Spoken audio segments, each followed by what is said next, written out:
calon wakil presiden nomor urut 2 berhadapan dengan calon wakil presiden nomor urut 3. Kini adalah kesempatan untuk calon wakil presiden nomor urut 3 berhadapan dengan calon wakil presiden nomor urut 1.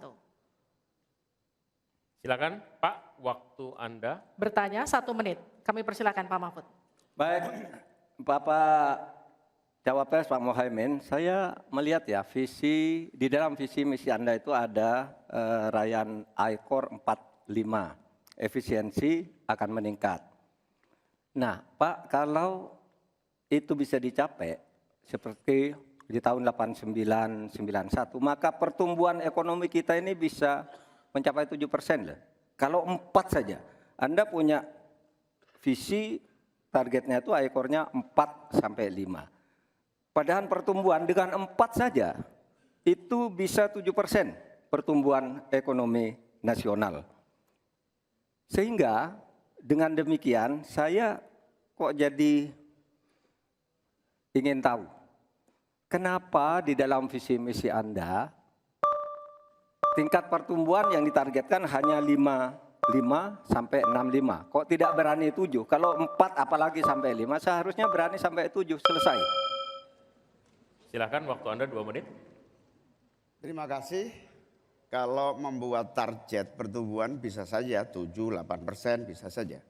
Tetapi yang ingin kita wujudkan adalah pertumbuhan yang berkualitas dan inklusif.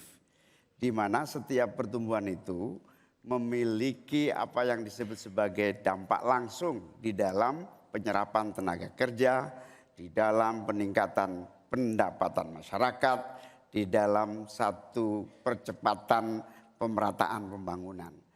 Target 5,5 sampai 6% itu dengan kalkulasi agar kalau kita tidak terlampau realistis, kita khawatir ujung-ujungnya utang luar negeri lagi.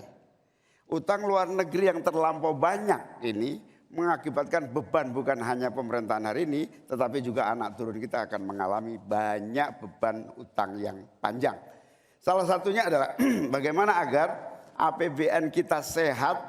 Sekarang saja presentasi 3.000 triliun APBN aja untuk membayar utangnya cukup tinggi. Sehingga mengurangi tidak kurang dari 20% APBN kita untuk membayar utang luar negeri. Sehingga target yang berjumlah 5,5% sampai 6,5% itu realistis yang akan tidak membebani bagi proses pembangunan kita di masa yang akan datang. Di sisi yang lain kita pasti tahu bahwa salah satu syarat-syarat pertumbuhan yang bisa sehat itu adalah apabila investasi yang masuk juga tidak menjadi beban baru bagi pembangunan nasional kita. Apa beban baru itu? Yaitu tingginya tanggungan bunga-bunga yang harus, terutama kalau utang G2G, yang menjadi beban berat bagi APBN kita hari ini dan di masa-masa yang akan datang. Cukup Bapak? Baik, selanjutnya dipersilakan untuk Pak Mahfud MD untuk kembali menanggapi, waktunya 1 menit, silakan Bapak. Ya begini Pak,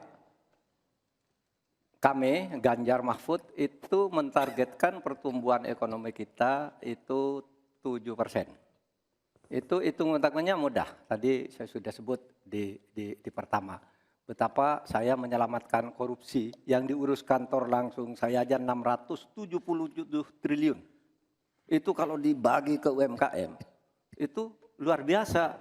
Kemudian yang ditemukan oleh ICW sejak tahun 2014 yang sudah inkrah korupsi itu berapa? 233,7 triliun.